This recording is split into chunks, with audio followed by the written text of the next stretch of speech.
আরেকটা মজার খবর আমি আপনাদেরকে দিয়ে রাসূল বলেছেন মান সাল্লাল বারদাইনি দাখালাল জান্নাহ। আমার নবী বলেছেন শীতল সময়ের দুই ওয়াক্ত নামাজ যে ব্যক্তি পড়বে ওই ব্যক্তি জান্নাতে প্রবেশ করবে। বলে হুজুর ওই শীতল সময় কোনটা গো? আমার দিকে নজর দিয়ে তাকান, একটু প্রাণটা খুলে শুনুন আমি কি বলতে চাই বন্ধু আপনাদেরকে। আমি আপনাদেরকে বোঝাইতে চাই বন্ধুরে আমার। হযরতে আবু যর রাদিয়াল্লাহু তাআলা আনহু থেকে হাদিস কানা বর্ণিত, আমার নবী শীতের দিনে বের হলো।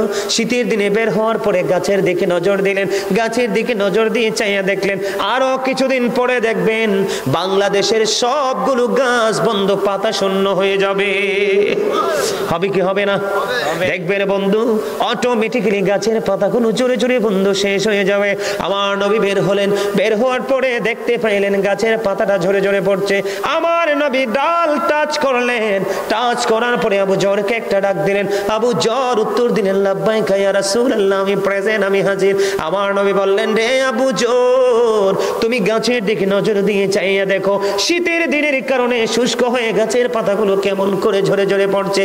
রে আবু জর এই গাছের পাতাগুলো শীতের কারণে শুষ্ক হয়ে যেমনি করে ঝরে ঝরে পড়ছে ঠিক তেমনি ভাবে আল্লাহর কুদরতি কদমে যখন আল্লাহর বান্দা ভালোবেসে মায়া করে প্রেমে পড়ে, আল্লাহ গো বড় মায়া করে বানাইলা মানুষকে, তার চেয়ে বেশি সুন্দর করে মানুষের বডির মধ্যে সবচেয়ে প্রিয় জায়গা হলো মানুষের এই কপাল।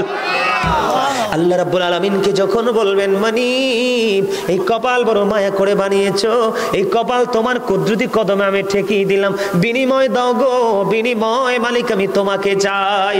বন্ধু হৃদয় করে শোনো রে, সোনার গাঁও মঙ্গলের গাঁও গ্রামের মানুষ তোমাদের সবাইকে বন্ধু বলছি, আমার মা বোনদেরকে ভাই বাবাদেরকে বিশেষ করে বর্তমানে ইয়াং মেনদেরকে আমি ভালো করে বলতে চাই, তোমরা ধ্বংস হয়ে যাচ্ছ, পথভ্রষ্ট হয়ে যাচ্ছ।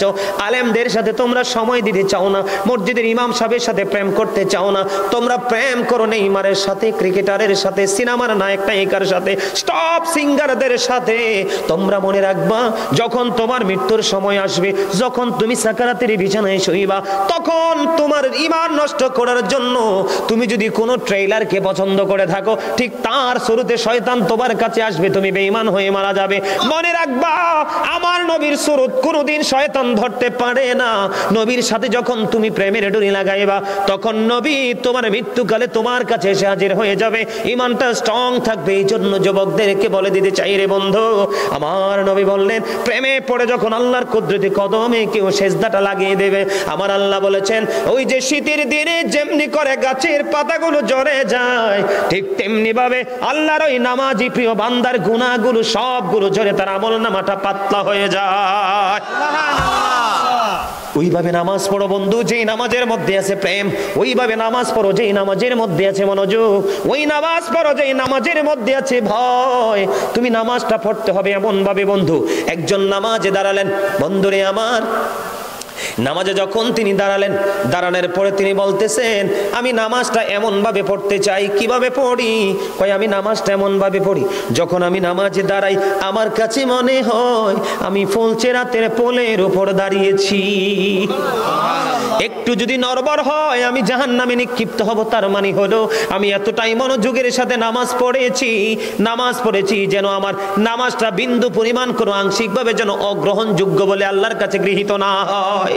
তিনি বলতেছেন আমার কাছে মনে হয় রে এটা আমার জীবনের শেষ নামাজ, আমি এতটা ভয় এতটা আতঙ্ক নিয়ে এতটা তাকওয়া নিয়ে নামাজ পড়ি, আমার কাছে মনে হয় আমার পিছনে যেন আজরাইল দাঁড়িয়ে আছে, ডানে বামে সালাম ফিরাতে দেরি রে, আমার কাছে মনে হয় আমার প্রাণ পাখিটা কেড়ে নিয়ে যাবে।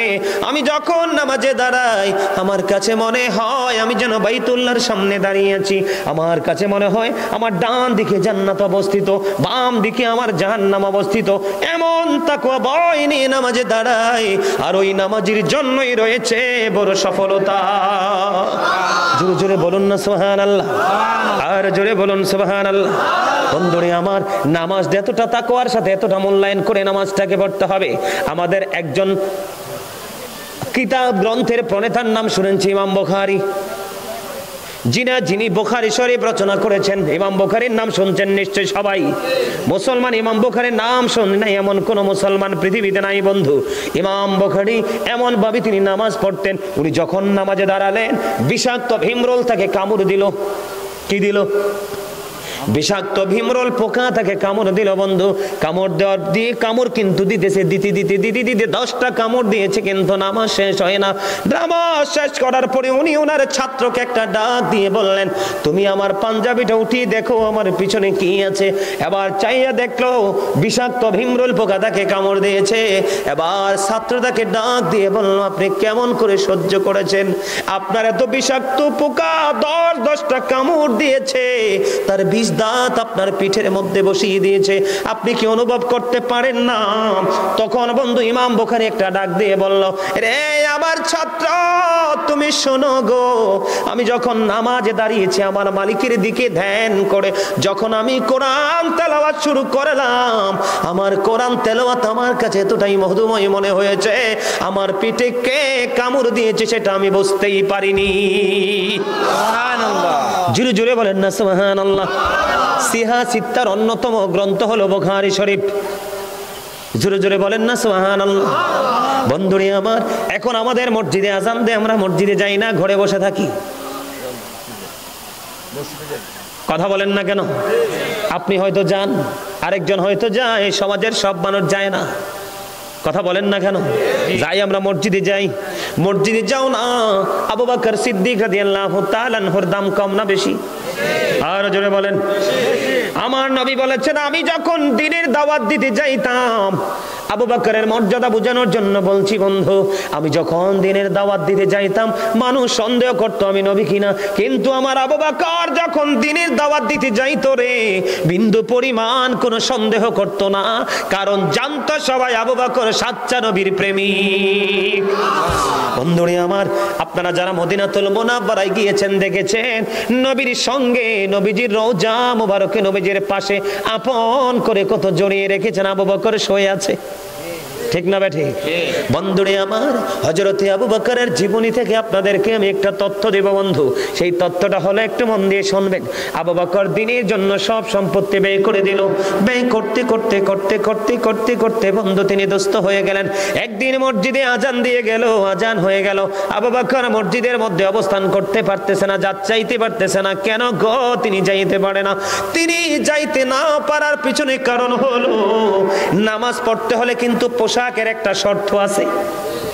কি আছে বন্ধুরে আমার? পোশাকের একটা শর্ত আছে। আজকে আবু বকর এতটাই দুস্থ হয়ে গেছে, ও বন্ধু, আবু বকর এতটাই দুস্থ হলো রে, তিনি যে নামাজ পড়ার জন্য যে পোশাকের শর্ত আছে, ওই পরিমাণ পোশাক পর্যন্ত ওনার কাছে কেনার মতো সামর্থ্য নাই। বন্ধুরে আমার, এই দিক দিয়ে আমার প্রাণের নবী, আপনার আমার প্রাণের নবী ইমামুল মুরসালিন তিনি মসজিদে অপেক্ষা করতেছেন। আরেক দিক দিয়ে আবু বকর চিন্তা করতেছে, কি করব গো, মসজিদে তো আজান হয়ে গেছে, প্রাণের নবীও নিশ্চয় অপেক্ষমান, আমি কি করব এখন? তিনি ওনার ঘরের মধ্যে ছিল বালিশের গিলাফ। একটু মন দিয়ে শুনবেন, নামাজ কাকে বলে, কত প্রকার, কি কি নামাজের প্রেম কতটা গভীর হতে পারে রে। ও বন্ধু, ওনার ঘরের মধ্যে ছিল বালিশের 2টা গিলাফ। তৎকালীন সময়ে কিন্তু সুই সুতা ছিল না। উনি কি করেছেন? সুই বানালেন, খেজুর পাতাকে তিনি সুতা বানালেন। এই যে 2টা বালিশের গিলাফ কেটে ছোট্ট জামা দিয়ে একটা ছোট্ট জামা বানালেন। এটাকে সুন্দর করে রেডি করে বন্ধু তিনি মসজিদে চলে গেলেন। আবু বকর আমার নবী একটা ডাক দিয়ে বললেন, রে আবু বকর, আমি থাকা অবস্থায় তোমাদের এমন অবস্থা, আমি চলে গেলে না জানি কি হবে রে আবু বকর। আমার নবী কিছু বললেন না। ও বন্ধু, নবীজি খবর জানে কি জানে না? আর জোরে বলেন, জানে কি জানে না? নবীজির খবর জানার ক্ষমতা আছে না নাই? অদৃশ্যের খবর যদি না দিতে পারে কখনোই তিনি নবী না, আর অদৃশ্যের খবর জানতে না পারলে কখনোই দেওয়া সম্ভব না। আমার কথা কি আপনারা বুঝতেছেন? বুঝতেছেন? মনটা দিয়ে শোনেন বন্ধু। এবার তিনি কি করলেন? মসজিদে চলে গেলেন, একসাথে নামাজটা আদায় করে ফেললেন। নামাজ আদায় করার পরে এবার আবার নবীজি মসজিদ থেকে যখন একটা কদম মুবারক সামনের দিকে বন্ধু বাড়িয়ে দিল, এবার চাইয়া দেখে রে, জিবরাইল আলাইহিস সালাম খেজুর পাতার পোশাক পরে নবীজির সামনে। আর জোরে বলেন না সুবহানাল্লাহ। নামাজ কেমন জিনিস, নামাজ কাকে বলে বন্ধু, কেমন প্রেম নামাজের প্রতি থাকতে হবে, আবু বকরের জীবনী থেকে বন্ধু শিক্ষা নিতে হবে আমাদেরকে। এবার আমার নবী প্রশ্ন করলেন, ভাই জিব্রাইল, আপনি যখন আমার কাছে আসেন তখন কত সুন্দর সুন্দর পোশাক আপনার বডিতে থাকে, কিন্তু আজকে কেন গো আপনার বডিতে খেজুর পাতার পোশাক দেখা যায়? এবার জিব্রাইল আলাইহিস সালাম একটা ডাক দিয়ে বললেন, ইয়া রাসূলুল্লাহ, ইয়া হাবিবাল্লাহ, নবী গো, আপনি আবু বকরের বডির দিকে তাকায়া দেখেন, উনি খেজুর পাতার পোশাক পরে নামাজ পড়তে এসেছে। আমার আল্লাহ গোটা আসমানি ফেরেশতাকে ডাক দিয়ে বলল, তোমরা নজর দিয়ে চাইয়া দেখো, আমার আবু বকরের পোশাক কেনার মতো পর্যন্ত তার সামর্থ্য নাই, টাকা নাই, তারপরেও ছোট্ট বালিশের গিলাপ তিনি ঠিক করলেন, জোড়া লাগাইলেন, তারপরে হয় না খেজুর পাতা তিনি যুক্ত করলেন, পোশাক বানাইয়া নামাজ পড়তে দৌড়ায় মসজিদের দিকে রে। তারপরে আমি মাওলার সেজদা তিনি ছাড়েন না। আমার নবী, আমার আল্লাহ সমস্ত ফেরেশতাদেরকে ডেকে ডেকে বললেন, ও ফেরেশতারা রে, তোমরা সবাই আজকে আমার আবু বকরের সম্মানার্থে খেজুর পাতার পোশাক পরো। এবার জিবরাইল আলাইহিস সালাম ডেকে ডেকে বললেন, ইয়া রাসূলুল্লাহ, ইয়া হাবিবাল্লাহ, নবী গো, প্রাণের নবী, আজকে আমি না গো, আসমানের সকল ফেরেশতারা আজকে খেজুর পাতার পোশাক পরে আছে, আমার নবী আবু বকরের জন্য প্রাণ ভরে দোয়া করে দেয়। দেখেন বন্ধু, লম্বা জামা পরে নামাজ পড়া সুন্নাত। ঘরে নামাজ পড়ার চাইতে আপনি মসজিদে জামাতে পড়া 25 থেকে 27 গুণ বেশি সওয়াব। আজকে আপনি মসজিদে যাচ্ছেন না বন্ধু, কারণ মসজিদে না যাওয়ার কারণে আপনার নামাজটাও কিন্তু রীতিমতো পড়া হয় না। যদি আপনি মসজিদমুখী হতেন, আপনার কাছ থেকে কখনোই নামাজ ছুটে যেত না। আপনারা তো জানেন না, এটাকে আপনারা খেয়াল খুশি মনে বন্ধু মনে করে নিচ্ছেন। হাদিস শরীফের মধ্যে এসেছে, আপনার আমার প্রাণের নবী বলে দিয়েছেন, যদি কারো বাড়ির আঙ্গিনায় একটা পুকুর বা কূপ যদি জলাশয়ে থাকে, সে যদি 5 বার গোসল করে তাহলে তার শরীরে কোনো ময়লা থাকবে না। ঠিক কিনা বলে? আমার নবী, আপনার নবী, দুজাহানের বাদশা নবী, তিনি বলে দিয়েছেন, তেমনি ভাবে আল্লাহর প্রিয় বান্দা যখন 5 ওয়াক্ত নামাজ পড়বে, এই 5 ওয়াক্ত নামাজের কারণে তার আমল নামায় কোনো গুনাহ থাকবে না। বন্ধুরে আমার, আল্লাহর হাবিব বিষয়টাকে এমন ভাবে আমাদের সামনে উপস্থাপন করেছেন। আল্লাহ রাসূল বলেছেন, সালাতুল খামস, 5 ওয়াক্ত নামাজ, ওয়াল জুমআতু ইলাল জুমআ, এক জুমা থেকে আরেক জুমা, ওয়া রমাদানু ইলা রমাদান, এক রমজান থেকে আরেক রমজান, মুকাফফিরাতুল লিমা বাইনাহুন্না ইজাজতুনিবাতিল কাবাইর। আমার নবী বলেছেন, 5 ওয়াক্ত নামাজ যেই ব্যক্তি পড়বে, এক জুমা থেকে আরেক জুমা যেই ব্যক্তি পড়বে, এক রমজান মাস থেকে আরেক রমজান মাস পর্যন্ত যেই ব্যক্তি যথাযথভাবে বন্ধু পালন করবে, আমার নবী বলেছেন, দেখেন আমাদের দাম কত বেশি বন্ধু, আমাদের ইজ্জত কত বেশি, আমাদের মর্যাদা কত বেশি, আমাদের দাম আল্লাহ কত বেশি বাড়িয়ে দিয়েছেন। আমার নবী বলেছেন, 5 ওয়াক্ত নামাজের মধ্যে গ্যাপ আছে না নাই? কথা বলেন না কেন? আরো জোরে। আপনারা কি হাসতে পারেন না? আপনাদেরকে মনটা খারাপ নাকি আমার ওয়াজের? আপনাদেরকে মনটা খারাপ নাকি আমার ওয়াজের দিকে বেশি মনোযোগ? কোনটা? আসলে সত্যি বলছেন, আপনাদের পরিবেশটা একেবারে নিবিড় হয়ে গেছে। আলহামদুলিল্লাহ বলেন। আরো জোরে। আমার কাছে মনে হয় যেন আপনারা কিছু সময়ের জন্য নিজেদেরকে কোথাও জানি হারিয়ে ফেলেছেন। আমার কাছে এরকমই মনে হচ্ছে। এটাই আমাদের প্রত্যেকের হওয়া উচিত। কথা কি আমার বুঝেন? আমি আপনাদেরকে ব্যাখ্যা করে দেই বন্ধু ছোট্ট করে, কারণ আমার আরো আলোচনার বিষয় রয়েছে। আমি আপনাদেরকে বলতে চাই, আল্লাহ রাসূল বলেছেন, 5 আসসালাতুল খামস, 5 ওয়াক্ত নামাজ কি? আরো যারা বলেন, 5 ওয়াক্ত। ফজরের পরে জোহর পর্যন্ত গ্যাপ আছে না নাই? জোহর থেকে আসর পর্যন্ত, আসর থেকে মাগরিব, মাগরিব থেকে ঈশা, লম্বা লম্বা গ্যাপ আছে না নাই? কারণ এখানে একটা বিষয় বড় অত্যন্ত লক্ষণীয়। মানুষ কিন্তু চায় না গুনাহ করতে, কিন্তু গুনার দিকে ডেকে নিয়ে যায় শয়তান। কে? শয়তান মানুষের একেবারে 100% প্রকাশ্য শত্রু। কিন্তু 100% মুমিন যারা রে, আমার আল্লাহ বলেছেন, ইন্না কাইদা শাইতানি কানা দাঈফা। আল্লাহ বলেছেন, শয়তান ডিসিপশন ইজ ভেরি উইক। শয়তান কখনোই মুমিনকে ধোঁকা দিতে পারে না। শয়তানের ধোঁকা মুমিনের জন্য একেবারে দুর্বল, একেবারে উইক। সুবহানাল্লাহ বলবেন না? সুবহানাল্লাহ। তার প্রমাণ হলো আজকে আপনারা দেখেন রাস্তায় মানুষের কোনো অভাব নাই, এখানে আসতে চায় না, খেয়ে দিয়ে বাড়ি চলে যাচ্ছে, আর আপনারা সব ছেড়ে জান্নাতের বাগানে। এটাই হলো বন্ধু প্রেমহীন আর প্রেম অন্তরের পরিচয়। জোরে জোরে বলেন না সুবহানাল্লাহ। আমার নবী বলেছেন 5 ওয়াক্ত নামাজের মধ্যে যে গ্যাপ আছে, গ্যাপের মধ্যে যে তোমরা অন্যায় করো, অপরাধ করো, ফজর পড়ার পরে জোহর পড়ে ফেলেছো, মাঝখানের গুনাহগুলি মাফ হয়ে গেল, এমনি করে করে 5 ওয়াক্ত নামাজের গ্যাপেই আগে পরের নামাজগুলো তোমার ও গুনাহগুলো মাফের জন্য সহায়ক হবে। এরপরে আমার নবী বলেছেন আল জুমআতু ইলাল জুমআ সাইয়্যিদুল আইয়াম, জুমার দিন শ্রেষ্ঠ দিন। এই দিনটা হলো গরিবের হজের দিন, এই দিনটা হলো গুনাহ মাফের দিন, এই দিনটা হলো আল্লাহর দিদার প্রাপ্ত বান্দা হওয়ার দিন, এই দিনটা হলো বন্ধু অনেক বেশি নেক হাসিল করার দিন। আজকে কোন দিন গেল? জুমার দিন চলে গেল বন্ধু। তোমরা বড় হতভাগা, আমরা বড় হতভাগা রে বন্ধু। এই গান আমাদের মধ্যে নাই। আমি আপনাদেরকে বলে দিতে চাই, আল্লাহর হাবিব সরকারে মদিনা তিনি বলেছেন আগের কাতারে এসে বসতে একটা ওট কুরবানির সওয়াব। সবার আগে যিনি মসজিদে প্রবেশ করবে এবং সবার পরে যিনি মসজিদ থেকে বের হবে, বাড়ির দিকে রওনা হওয়ার পরে প্রত্যেকটা কদমের বিনিময়ে 1 বছরের নফল ইবাদতের সওয়াব দেওয়া হবে। জোরে জোরে বলুন না সুবহানাল্লাহ। আরেকটু মহব্বতে পড়ুন সুবহানাল্লাহ। বন্ধু হৃদয় খুলে শোনো গো, আমার নবী বলেছেন তুমি আজকে একটা জুমার নামাজ পড়লা, আগামী শুক্রবার আরেকটা জুমার নামাজ পড়ো, মাঝখানে একটা সপ্তাহ, ঠিক কিনা বলেন? দিন রাত ঘন্টার পর ঘন্টা, সময়ের পর সময় মাইনাস হয়ে গেল। আমার নবী জানিয়ে দিয়েছেন এই যে লম্বা সময় 2 জুমার মাঝখানে, এই লম্বা সময়ের গুনাহগুলোর কাফফারা হয়ে যাবে 2 দিকের জুমা। আমার নবী বলেছেন ও রমাদানু ইলা রমাদান, আমার নবী বলেছেন এক রমজান থেকে আরেক রমজান, ঠিক কিনা বলেন? 360 দিনে যদি আমি 1 বছর ধরে, কয় দিন? 360 দিনে যদি 1 বছর ধরি, তাহলে বন্ধু আপনার এই বছর রোজাতে চলে গেল 30 দিন অথবা 29 দিন। আমি 30 দিনে ধরলাম।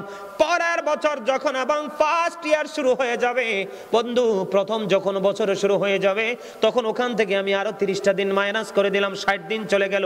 আরো অবশিষ্ট আছে কয় দিন? 300 দিন। বন্ধু আমার নবী বলেছেন এই বছর রমজানগুলো তুমি যথাযথভাবে রোজাগুলো রেখেছো, এর পরের বছর যথাযথভাবে রোজাগুলো রেখেছো, মাঝখানে যে 300 দিনের ডিস্টেন্স, ও বন্ধু 300 দিনের যে ডিস্টেন্স বা পার্থক্য রয়েছে, 2 দিকে রোজার কারণে তোমার গুনাহগুলো মাফ হয়ে যাবে। তবে পরে নবীজি বলেছেন মুকাফফিরাতুল লিমা বাইনাহুন্না ইজাতুনিবাতিল কাবাইর, আমার নবী বলেছেন তবে শর্ত হলো কবিরা গুনাহ থেকে বেঁচে থাকতে হবে। আওয়াজ তুলে বলেন আল্লাহু আকবার। আরেকটা মজার খবর আমি আপনাদেরকে দিয়ে, রাসূল বলেছেন মান সাল্লাল বারদাইনি দাখালাল জান্নাহ, আমার নবী বলেছেন শীতল সময়ের 2 ওয়াক্ত নামাজ যে ব্যক্তি পড়বে ওই ব্যক্তি জান্নাতে প্রবেশ করবে। বলে হুজুর ওই শীতল সময় কোনটা গো? ও বন্ধু একটা হলো ফজরের নামাজ, আরেকটা হলো বন্ধু আসরের নামাজ। মান তারাকা সালাতাল আসরি ফাকাদ হাবিতা আমালুহু, আমার নবী বলেছেন যেই ব্যক্তি আসরের নামাজ ছেড়ে দিল তার যেন সব আমল যেন ধ্বংস হয়ে গেল। আপনি ফজর জোহর পড়লেন, মাগরিব ইশা পড়লেন, কিন্তু আসর ছেড়ে দিলেন, আপনার সব আমল যেন বন্ধ নষ্ট হয়ে গেল। আজকে সেই নামাজ সম্পর্কে আমাদের কোনো দায়িত্ব নাই। আমাদের যে কর্তব্য আছে নামাজ পড়তে হবে, সেটাও আমরা মানি না, ঠিক কিনা বলেন? আমি আপনাদেরকে বলি আমাদের দাম কত বেশি। ঈসা রুহুল্লাহ আমাদের পড়বেন নবী, উনি বন্ধ রাস্তা দিয়ে হেঁটে হেঁটে যায়, রাস্তা দিয়ে যখন হেঁটে হেঁটে যায় হঠাৎ করে তিনি দেখতে পাইলেন একটা আশ্চর্য পাখি। পাখিটা দেখতে পাইলেন তিনি মাটির মধ্যে ধুলোবালিতে গড়াগড়ি দিচ্ছে, গড়াগড়ি দেওয়ার পরে আবার পাশে জলাশয় পানি, সেখানে এসে গোসল করছে। দেখবেন ভিজা শরীরে ময়লা এমনিও বেশি লাগে। আবার ওই পাখিটা এখান থেকে উঠে বন্ধ ধুলাবালিতে নিজেকে দোষর করলো, একটু পরে আবার গিয়ে তিনি গোসল করলো। এমনি করে করে 5 বার বন্ধ পাখিটা নিজের শরীরটাকে ময়লা করছে। আবার তিনি কি করতেছেন? ও বন্ধু তিনি গোসল করতেছেন। ঈসা রুহুল্লাহ আশ্চর্য হয়ে গেল, ওনার ক্ষমতা আছে না নাই? উনি মরা মানুষ জিন্দা করেছে, বকরি খাওয়ার পরে লাঠির ইশারায় জিন্দা হয়েছে, কুষ্ঠ রোগীকে টাচ করেছে, ভালো হয়ে গেছে, ডেড বডি মরে পড়ে আছে, টাচ করেছে, তিনি জিন্দা হয়ে গেছে। ঈসা নবীর জীবনের কারামতির কোনো শেষ নাই, মুজিজার কোনো শেষ নাই বন্ধু। এবার তিনি চিন্তায় পড়ে গেলেন, কি রে ঘটনাটা কি রে? চিন্তা করতে করতে তিনি বিভোর হয়ে গেলেন। আল্লাহ রাব্বুল আলামিন ফয়সালা পাঠিয়ে দিল, ও ফেরেশতারা জলদি করে চলে যাও, আমার নবী ঈসাকে তুমি গিয়ে জানিয়ে দাও আমার যে ঈসা ঈসা তিনি টেনশন পড়তেছে, এই দৃশ্যটা কি, এটার মানে কি? জিবরাইল এসে ঈসা রুহুল্লাহকে জানিয়ে দিলেন, নবী গো আপনার চিন্তার কোনো কারণ নেই, চিন্তার অবসান আমার মালিক করে দিয়েছেন। সেই অবসানটা কি রে? অবসানটা হলো, এটা হলো আল্লাহর প্রিয় হাবিবুল্লাহ হযরতে মুহাম্মদুর রাসূলুল্লাহ সাল্লাল্লাহু আলাইহি ওয়াসাল্লামের নবীর উম্মতের নিদর্শন। পাখি যে ধুলাবালি দূষর হচ্ছে, নিজের গাটাকে যে ময়লা করে ফেলছে, কি করে ফেলছে? নিজের শরীরটাকে ময়লা করে পড়ছে, এটি হলো পাপ। এটি কি? আর যে পুকুরের মধ্যে ডুব দিয়ে গোসল করে পরিষ্কার হয়ে গেল, এটি হলো নামাজ। কারণ এইটাই হলো আখির নবীর সিমটম। তারা সারাদিন অপরাধ করবে, নামাজে যখন সেজদা দিতে যাইবে তাদের গুনাহগুলো জড়ে যাবে, পরিষ্কার হয়ে যাবে। আবার যখন বের হয়ে যাবে, লোভ লালসায় অন্যায় করবে, আবার নামাজে দাঁড়িয়ে যাবে, তার গুনাহ মাফ হয়ে যাবে। আমার শয়তান বলল, আল্লাহর ইজ্জতের কসম করে বলছি গো উম্মত, তোমার বান্দাগুলোকে পথভ্রষ্ট করব।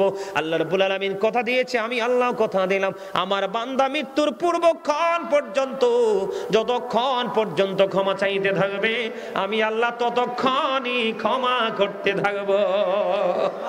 জোরে জোরে বলেন না সুবহানাল্লাহ। বলে হুজুর এক একটা সিমটম হাদিস শরীফের মধ্যে এসেছে। আপনার আমার প্রাণের নবী বলেছেন, মাছের মাথার সমপরিমাণ চোখের পানি যদি আপনার চোখ দিয়ে ঝরে পড়ে, আমার আল্লাহ ওয়াদা করেছে, আমার নবী জানিয়ে দিয়েছেন, তার জন্য জাহান্নামের আগুনটা হারাম হয়ে যাবে। বন্ধুরে আমার, তোমরা নামাজ ছেড়ে দিও না। ফজরের নামাজটা তোমরা জামাতে পড়বা, এশার নামাজটা তোমরা জামাতে পড়বা, তাহলে তোমার পুরো রাতটা ইবাদতের মধ্যে গণ্য হয়ে যাবে। কথা বুঝেন নাই? আপনি কিন্তু এশার পরে শুয়ে গেলেন, ফজর পড়লেন, ফজর পরে দিন পার করলেন, এশার পরে শুয়ে গেলেন, আপনার আমল নামায় ও বন্ধু সারা রাত্র নফল ইবাদতের সওয়াব দেওয়া হবে। জোরে জোরে বলেন না সুবহানাল্লাহ। এখন আপনারা তো জানেন না অপরাধটা কি হবে নামাজ না পড়লে। আমরা কিন্তু অনেকেই জানি না অপরাধটা কি হবে বন্ধু। এক ব্যক্তি ভুল করে এক মহিলাকে চুমু খাইলেন। কি করলেন? চুমু খাইলেন। একজন আরেকজনের বিবিকে চুমু খাওয়া বা বেগানা নারীকে চুমু খাওয়া অন্যায় না? এবার তিনি চুমু খাওয়ার পরে অপরাধ বোধ হলো, এবার নবীজির কাছে চলে গেলেন, ইয়া রাসূলুল্লাহ, ইয়া হাবিবাল্লাহ, নবী গো কত বড় অন্যায় করে ফেলেছি, এখান থেকে আমি মুক্তি পেতে চাই। আমার নবী সঙ্গে সঙ্গে জানিয়ে দিলেন, তুমি নামাজ পড়তে থাকো। তাহলে আপনার জীবনের গুনাহ থেকে মুক্তি পাওয়ার জন্য গুরুত্বপূর্ণ ভূমিকায় থাকে আল্লাহর কুদরতি কদমে সেজদা। কথা বলেন না আরো জোরে। আল্লাহর কাছে পছন্দের কাজ হলো বন্ধু সময় মতো নামাজ আদায় করা। কি করা? আল্লাহর কাছে পছন্দের কাজ সময় মতো নামাজ আদায় করা, মা বাবার সাথে সুন্দর ব্যবহার করা, আর দ্বীনের জন্য যুদ্ধে নিজেকে যুক্ত করা। জোরে জোরে কন্যা সুবহানাল্লাহ। আর জোরে বলেন। তাহলে আমাদের নামাজ পড়ার দরকার আছে না নাই? নামাজ আমরা পড়বো কি পড়বো না? নামাজ পড়লে লাভ না লস? আর জোরে বলেন। নামাজ পড়তে রাজি আছেন? আমি ছোট্ট করে বন্ধু সংক্ষিপ্ত আকারে বলবো, কেউ যদি ইচ্ছে করে এক ওয়াক্ত নামাজ যদি কাজা করে, কয় ওয়াক্ত? এক ওয়াক্ত নামাজ যদি কাজা করে, তাহলে তাকে এক হুকবার জাহান্নামে থাকতে হবে। এক হুকবার বাণী হলো বন্ধু 80 বছর। কত বছর? আর জোরে বলেন। 80 বছর। এই দুনিয়ার বছরের মতো না, এই পৃথিবীর বছর না, এই পার্থিব জীবনের সময় না, এটা হলো ওই যে ফিউচার বর্জকি জীবন, আখিরাতের সময়। বন্ধু ইচ্ছে করে যদি তুমি কাজা বুঝেননি, যেমন জোহরের আজান হলো, নামাজের সময় হলো, আপনি নামাজটা পড়লেন না, পরে আপনি আদায় করে নিলেন কাজা। ইচ্ছে করে যদি এরকম করে না, 80 হোক বা জাহান্নামে থাকতে হবে, এক হোক বা জাহান্নামে থাকতে হবে, তার হবে বছর হলো 80 বছর। কত বছর? বন্ধুরি আমার, এর মানে হলো কিয়ামতের একটা দিন, পরকালের একটা দিন এই পৃথিবীর 1000 দিনের সমান হবে কমপক্ষে। কত? একটা দিন এই দুনিয়ার 1000 দিনের সমান হবে।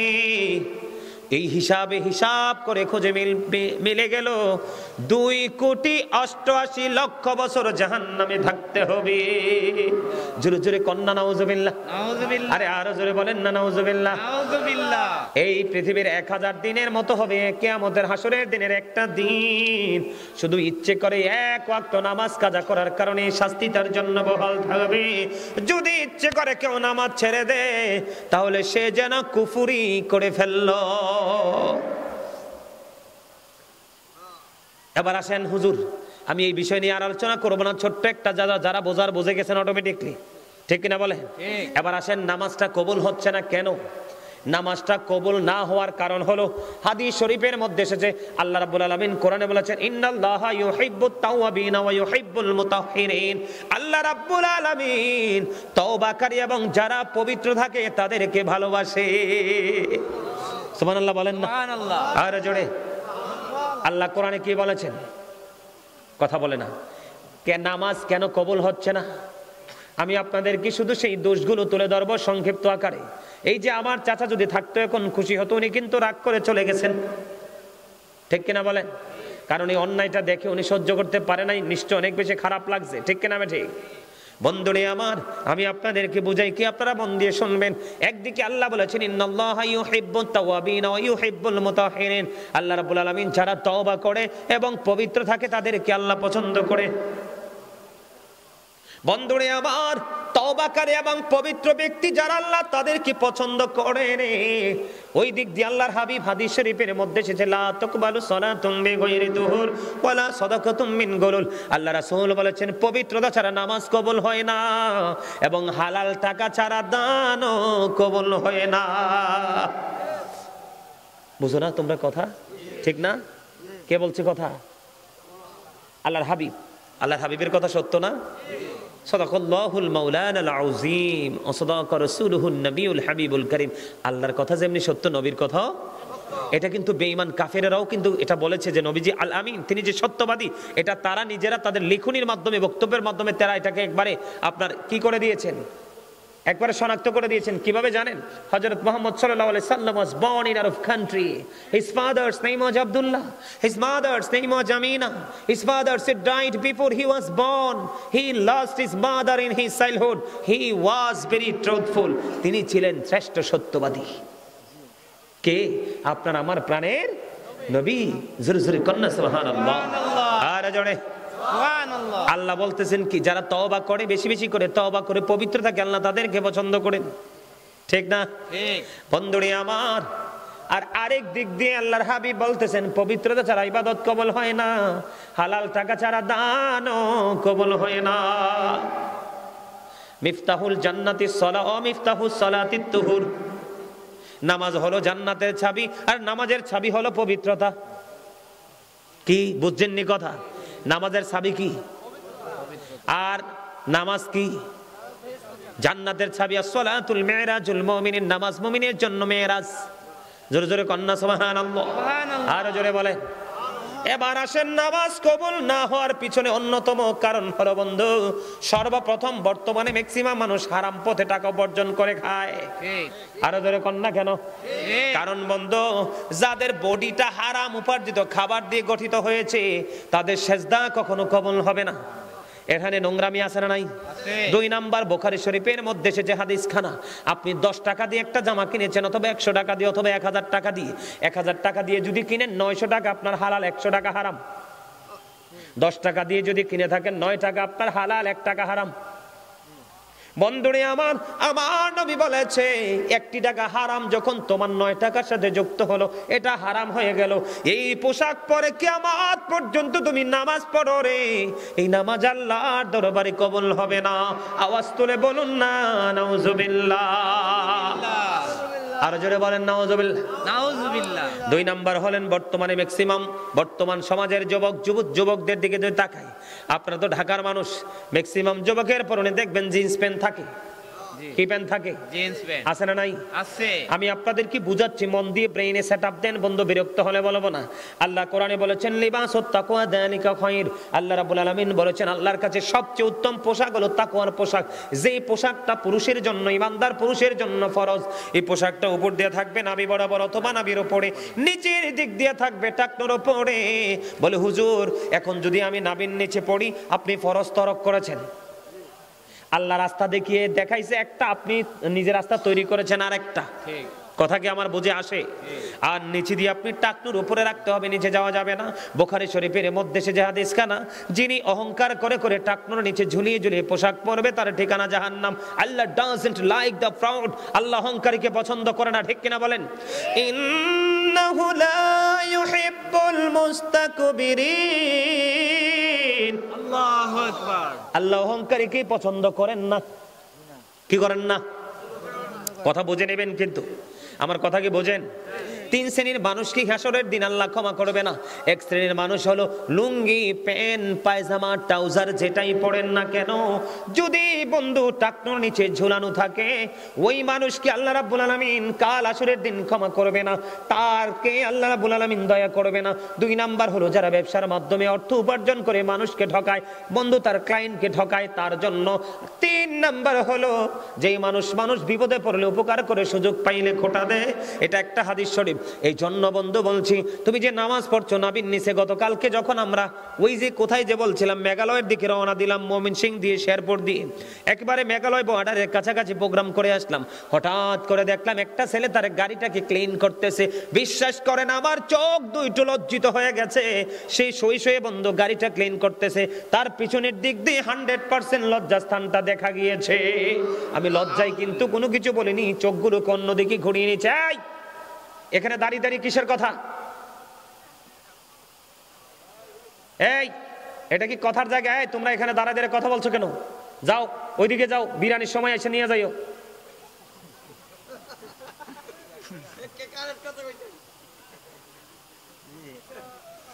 আলেমরা সবসময় কারেক্ট কথা বলে, কিছু কিছু নষ্ট মানুষের কাছে টান কারেক্ট হয়ে যায়। আলেমরা সবসময় রাইট কথা বলে, কোন কোন দুষ্ট চরিত্রের মানুষের কাছে এটা রং হয়ে যায়। এই কৌমুয়ানে হাদিয়া লইয়াই চিন্নি। আলহামদুলিল্লাহ। আমার খুব আসলে প্রেম করতে চামড়া সাউন্ড লাগে না। চামড়া যদি বয়কারে বড়তে বড়তে